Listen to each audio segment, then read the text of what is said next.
أشرقت نفسي بنور من فؤادي حينما رددت يا رب العباد.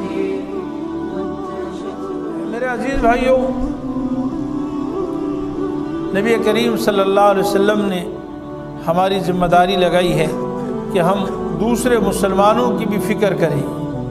نبی کریم صلی اللہ علیہ وسلم نے اس کو بڑا عجیب مثال سے سمجھایا ہے کہ ان المؤمن للمؤمن کالبنیان۔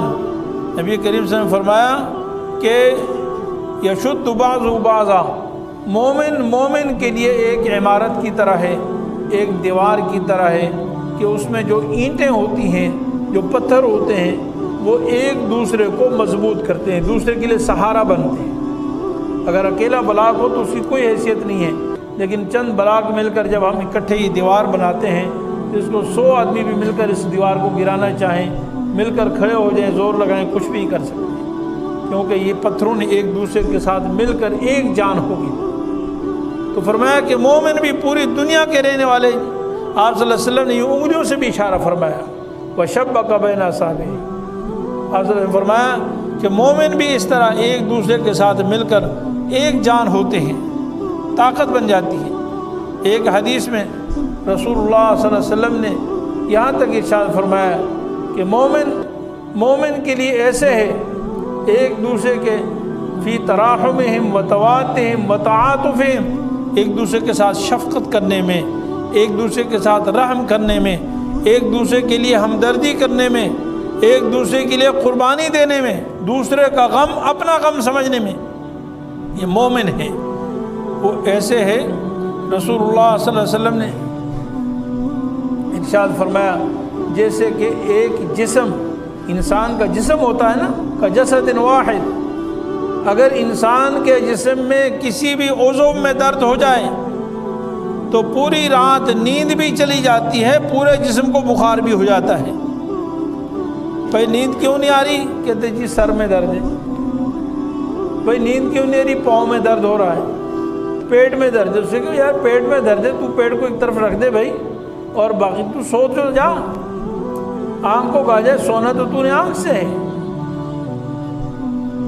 تو آنکھ سے سو جا، باقی پاؤں میں درد ہے تو چھوڑ دے اس کو، ہاتھ کو چھوڑ دو، اس سے کیا ہوتا ہے؟ لیکن نہیں، کوئی بھی عقل مند آدمی یہ بات نہیں کہہ سکتا۔ وہ کہے گا کہ جب انسان کے کسی ایک عضو میں درد ہو تو انسان برداشت نہیں کر سکتا، پھر نیند بھی نہیں آتی اور پھر آرام بھی نہیں آتا، بلکہ ایک جسم کے درد کی وجہ سے پورے جسم میں بخار ہو جاتا ہے۔ ان اشتکا عینہ اشتکا کلو، اشتکا راسو اشتکا کلو، یعنی اگر آنکھ میں درد ہو تو پورا جسم بے چین ہوتا ہے، سر میں درد ہو پورا جسم بے چین ہوتا ہے۔ تو مسلمان بھی مسلمان کے لیے اس طرح ہے۔ مسلمان یہ نہیں کہہ سکتا کہ ٹھیک ہے جی مشرق کا رہنے والے مسلمان پریشان ہیں، مجھے کیا ہے۔ نبی کریم صلی اللہ علیہ وسلم نے فرمایا کہ جو شخص کسی مومن کی تکلیف، کسی مسلمان کی تکلیف کو دور کرتا ہے، من نفس عن مومن کربۃ من کرب الدنیا، جو کسی مومن کی تکلیف دور کرتا ہے دنیا کی تکلیفوں میں سے، اللہ رب العالمین اس کو قیامت کے غموں میں سے، بلکہ دنیا اور آخرت کے غم اس کے دور فرما دیں گے، دنیا اور آخرت کے غم دور فرما دیں گے۔ اور جو کسی مسلمان کی پردہ پوشی کرے، اللہ تعالیٰ قیامت کے دن اس کی پردہ پوشی فرمائیں گے۔ تو مسلمان ایسا ہو ہی نہیں سکتا کہ دوسرے کی تکلیف اور غم اور پریشانی کو دیکھے اور بے فکر رہے۔ Thanks for watching. Don't forget to like, comment, share and subscribe to Mufti Noor Muhammad, famous scholar.